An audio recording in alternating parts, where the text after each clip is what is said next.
Good morning, YouTube friends, new friends, old friends, hopefully new friends.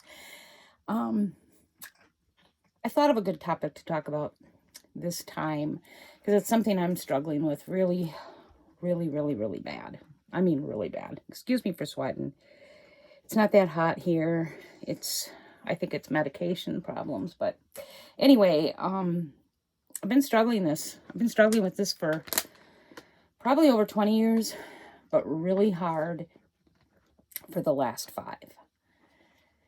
And I'm talking about like struggling where I've been crying out to God because I just don't know what to do. I don't know. Um, I don't think my family's coming here anymore. It's been a year. So I can talk about some things now that just really trouble me. So anyway, what's troubling me is, of course, my relationship, my marriage. I'm just not doing it, guys. I'm just not doing it. For those that have been following me or know me, I can't live alone. I can't get around that well. I can get around in my tiny house pretty well and outside of my tiny house. But, I think I could live alone, but I would need, like someone checking in with me at least daily, someone to help me with meds. Of course, I can't cut grass, anything like that, but um, I'm just not able to get past this trust issue. How do you trust someone? How do you trust someone that's violated your trust so much? Is there a point that you can't heal? Like you can forgive, and I do forgive, but you can't forget. It's not like trust was broken a couple times. Trust has been broken. Actually, I learned early on in the marriage that trust was broken while we were even dating. So this has been going on ever since I met him at the age of 15. Okay, you got to excuse those ages because you're young, you're stupid. You're both coming out of your stuff. I know I did a lot of bad things, in my teen years too, because of how I grew up and the things I was shedding. But I can't get past it. I can't get past his lying. I can't get past the deceit. I can't get past the sneaking around, taking things that don't belong to him. Like the money situation, how many times he's cleaned me dry and I've had to start over. And this last time that I had to start over, I was 60, 61. And I remember just being so devastated thinking, how do you rebuild yourself at 61 years of age when you're not working, you can't work, my disability and my Social Security at that time wasn't real bad. So, but I really struggled with, how can I rebuild? How can I rebuild my credit? How can I rebuild my savings? How can I rebuild the little stash that I had? Never mind you, he's never tried to pay me back for anything he's ever taken. I think this time I may have gotten paid back some, and some I took. When his mom passed, I did take some money that he forgot about, and so I might have got all my money back this last time, but he doesn't know it. But still, I just can't shake it. I know for a fact that he still does things he shouldn't do. I can't talk about what he does because it's just something I'm not going to disclose publicly. But he does some things where he's sneaking around and stuff and taking things that don't belong to him. It just never ends. He goes from one thing to another. He'll go from, okay, this week I'll take your money, to next week I will take this, or next week I'll do this. And we have to remember, in the midst of all this, there is a lot of good. Like his caretaking is crazy. I cannot express deep enough how I have never been made to feel a burden, a pest,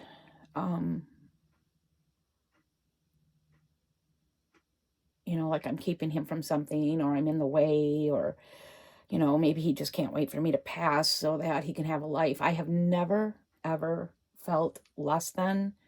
And I can't tell you and stress to you, as a sick person, the only other people who would understand are someone who's sick and lives with a mate that is horrible to them, or knows of someone whose mate was horrible to them, couldn't wait for him to pass so they could remarry. I mean, I've seen that in so many cases over the years with breast cancer. I've seen so many husbands, their wives aren't gone 30 days and they're already dating, and within 6 months they're married. It's disgusting. To me, it's disgusting.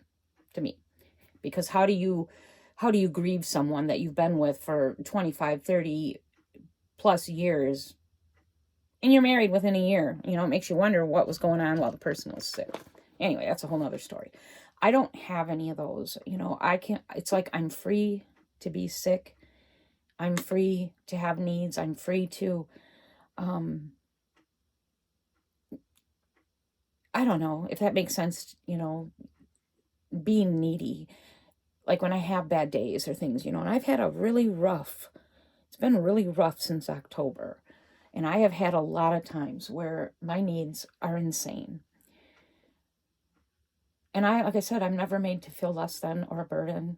Never, never, not a slight indication, not a slight iota of it. I'm kind of fidgety, sorry. But anyway, so I have to take into account that blessing, because it is. I mean, what would my other choices be? Going to a nursing home, going to assisted living, perhaps move in with one of my kids, which, to be honest, I don't even want to do that. And it's not anything to do with my children. I'm really an independent person. I like my own way of things. I like my decorating, and I don't want to give all that up. So even in this tiny house, you know, I feel like I have this space that's mine. So I really prefer to stay here till my end. So anyway, back to the original thought. I am struggling so much. Like when you spend a good 50% of every day thinking about filing for divorce, that isn't good. When I spend 50% of my day thinking I should have ended this 30 years ago, when I did end it and not go back, I just don't think that's good. You know, it's like I'm going to have to come to a place here where I make peace with this 100%. I finish this relationship out with its shortcomings, with its faults, or I'm going to have to end it. I feel like what I've done, I did best for my kids, you know, keeping my family together. The kids adore him. The grandkids adore him. It's just there's that big piece missing, like, you know, and no one would understand it unless they've been in that type of relationship. When he says, the sun's out, all I ever think about is, yeah, right, I've heard that before. Or when, you know, I mean, how do you have a good relationship when I'm always counting my money, checking my bank accounts, checking my, you know, purse. I don't like him in the room by himself, that kind of thing. Is that just something I have to accept and live with as one of the consequences of deciding to stay with him? Living with a person that isn't trustworthy, that's just one of your consequences. You have to live with that, always there. I don't think this amount of trust breaking can be restored or fixed. I think if you break a person's trust 1 or 2 times, you might be able to overcome it and get past it. But like I said, this is an ongoing thing since the ages of 15. This isn't anything that was 1 or 2 time thing. This has been the whole entire relationship. Lying and deceit and sneaking around. I'm not talking about cheating. I'm talking about sneaking around, like, you know, going through my purse. And when he would go through my checkbook, he wouldn't take check number 96. He would take check number 105. So, you know, he got more deceitful and more deceitful. And, you know, like he used to take my checks and it would be easy. I'd go in there and go to write a check. Well, what happened to check 96? Okay, figured out. He took it. Well, once he knew that I figured that out, then, like I said, it would be like, I'll take check number 105 or I'll take check 120. It'll take her a while to figure that out. This man literally used to get up in the middle of the night to go through my checkbook and take checks. So I learned not to sleep well, too. That was another thing, because, you know, when I would feel him move around in bed or get out of bed, I got up. Because I didn't know what he was doing.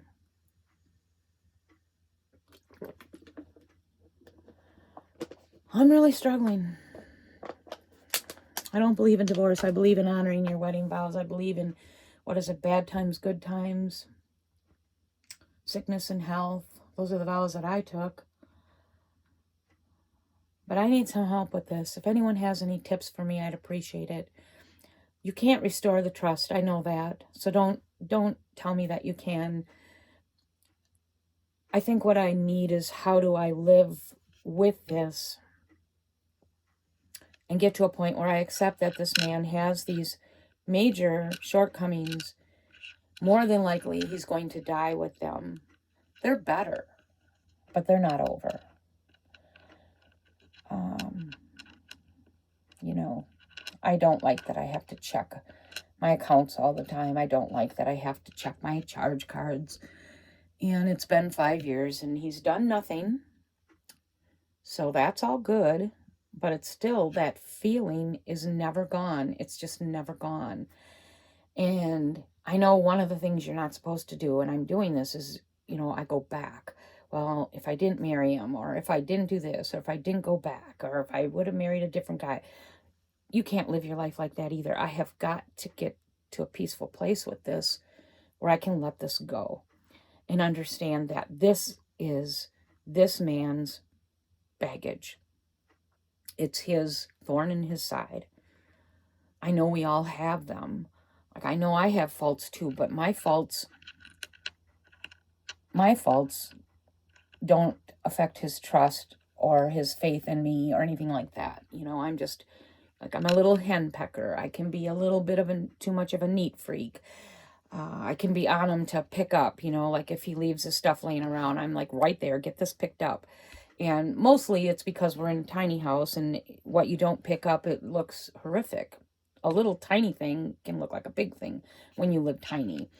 And the reason I'm doing that is I'm a neat freak, but also because I have to remind him, we live this tight because of your choices in life. So deal with it. Might seem crass to some, but it's not crass to me, because I had a 1,200 square foot place to live. Now I'm down to 4. And I can't handle messes and things laying all over.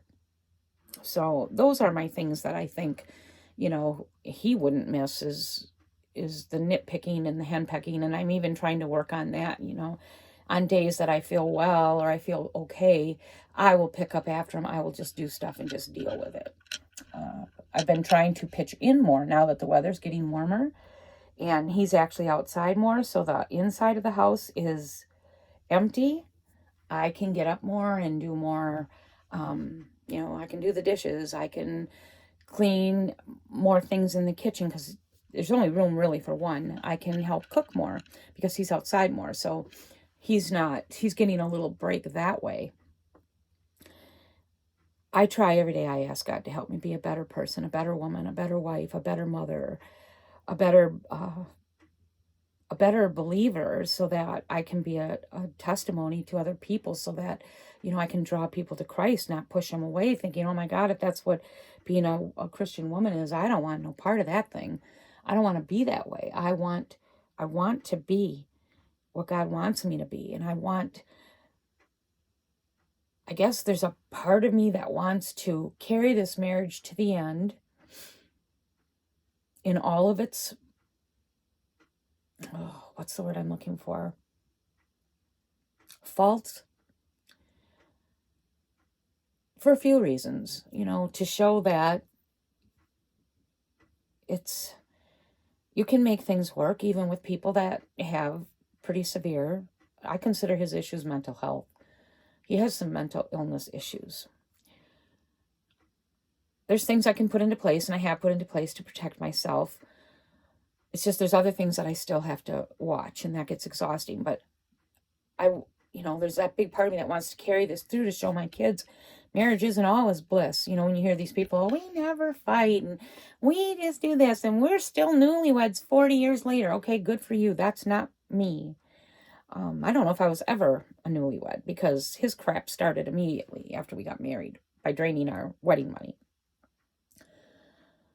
My marriage is one of trial. It's one of hardship. It's I'm learning, like I said in a couple videos ago, I'm learning to say my marriage is hard, not my marriage stinks or is a waste of my time or whatever. I'm learning to say it's been a hard marriage, because I just think going the other way just keeps you down even more, and I don't want to be down.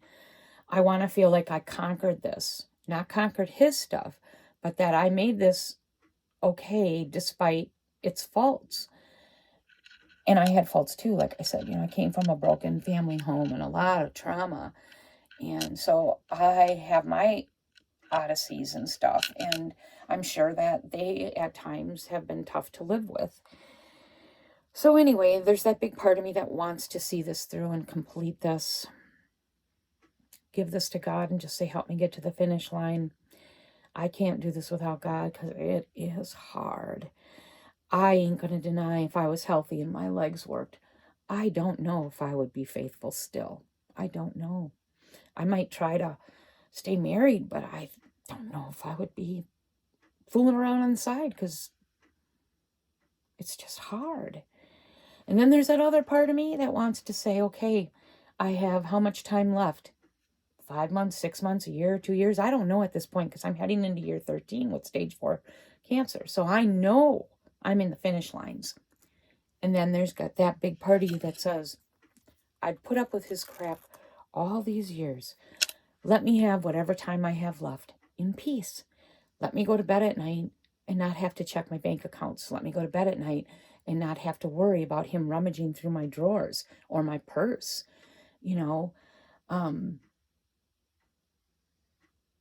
Let me have that peace.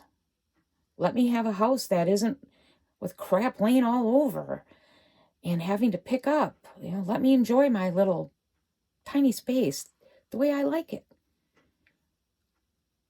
It seems kind of shallow as I say it, really, except for the sneaking around part and going through my things. The other part is shallow. It is, because you've got 2 people in a house. If you had 3, if you got kids, sometimes our son comes back. There's going to be messes. I have to deal with that. It's the other piece. So anyway, that's my quandary. To be honest, I don't think I would leave unless I found out that he did something again. Then I absolutely would have help to divorce him and get him out, and I'd have to figure out a way to do this. But if he doesn't do anything, I see myself heading into the finish line, just never being totally 100% fulfilled with this marriage and this relationship. I guess I look at it like, when I'm in heaven, God will restore all. I won't have to deal with trust issues. I won't have to deal with deceit. I won't have to deal with losing things. And then let me add this. All my needs are met. All of them. They're met through him or through the kids and through myself. I have no needs. I'm not suffering in any way at all. I get to do pretty much whatever I want to do, which isn't a whole lot. It's usually lunch or something, but I don't have any needs. I'm not suffering, like I said, at all. And even in my tiny house, even though I miss space, I absolutely adore this place. I'm still fixing it up. I'm still doing things. He's going to be adding a deck this season, which is going to be like a slice of heaven for me. To be able to walk out my patio doors and sit and have lunch or dinner is going to be such a blessing. So I am not suffering. I have to add that. I'm not suffering at all, other than the consequences of what's been done. So my question to you is, if you have any tips on how to live with this a little bit easier. I do hide and protect my money. I do protect my accounts. I do protect my passwords. Those are all things I did not used to do. So I do have things in place, but I still can't shake that. So if anyone has lived in a marriage, stayed in a marriage, even if you've left the marriage that was broken, the trust, if you have tips, share them with me. If you live in a marriage that's hard for other reasons, share with me. Put a comment. How are you doing it? Is it with your faith in God? Is it just because some of us don't feel worthy of anymore? Like it never occurred to me when I was younger. I never understood it. But like now, like when he says things to you, like, you got to focus on the good I do. I say to him, did it ever occur to you I could have had all that plus a partner that didn't break my trust? I could have. That's normal. That's healthy. I never had to deal with all this crap. See, he doesn't understand that. I finally understand. It took me too long. Probably the age of 60 before I figured out that you can have all that in a partner and be a good caretaker and all the things that he does well. So I'm not going to let him skirt over that one. But anyway, if you have any tips on how to stay peaceful, stay sane, let go of things that have happened to you. Like, I know some women have had men that are unfaithful multiple times, and they stay. How do you do it? How do you continue to have a physical relationship with someone that's been with other people many times? You know, it's no different than me. Like, how do I have a relationship with someone that's broke my trust financially so many times and destroyed us to the point where I've lost 4 homes. That's like nuts. 4 bankruptcies. I mean, it's crazy. It's just crazy. He's never had a savings account. He's never had a pension. I'm serious. The man doesn't save. He's never had a savings account. Never. He just can't save. And I just talked to him about this a few weeks ago. I said, why don't you start trying to save? You know, even if it's a little, like $5 a week, $20 a week. Oh, I can't. I'm working towards that. I have listened to that for 45 years. Done. He ain't gonna ever save. He ain't gonna do nothing. This is his bag of shit that he carries around. So again, if you have any tips of how you've lived with this kind of stuff, if any of you have, please drop them in the comments. This is kind of a heavy topic. It's really, like I said, this is something I'm really struggling with. Actually, right now, I've been feeling pretty well. So my mind is back on this instead of my cancer. I do got to let you all know, I don't know, it's covered up a little bit, but the last couple of weeks I have been losing a pretty heavy amount of hair. It's way thinner, I can even tell. But now the baldness is starting to come into here. I'm still pinning it and covering it, but last week for the first time I took a shower, and when you rinse your hair, I had big gobs come out. And I had big gobs come out 2 days ago in the car. So I'm thinning out really good. I don't know if this is going to stop. I see my oncologist on Tuesday. So I will have an update. I get my blood work done on Friday. I should have an update Tuesday of how I'm doing. But this is weird because I've been on this medication since the end of October. Why would my hair start falling out now? But it's coming out. Thank God I have a thick head of hair, so it's going to be a while. But I can tell, just like even in this video, this is not as thick as it normally is. I don't care. It doesn't bother me. I'm not getting a wig. I will wear caps. I just find it kind of odd that this would start happening with a medication that I've been on since October. Unless radiation did it too. I guess radiation could have had an impact. I don't know. It's just everything. Radiation was done at the end of November, and this all started about 2 weeks ago. It's like, it's bad enough that even Greg said, all around the house, I'm seeing these gobs of hair, and it used to be the dog and the cats, and now it's me. So I'm going to end this video on that. That's my little update. I feel better. So of course I'm thinking about this other thing. I should know about my cancers on Tuesday. I hope all of you are well. Please like and subscribe if you haven't. Please share this video and leave me a comment of how you're doing, or if you have any advice or tools for me to help me. Have a great day.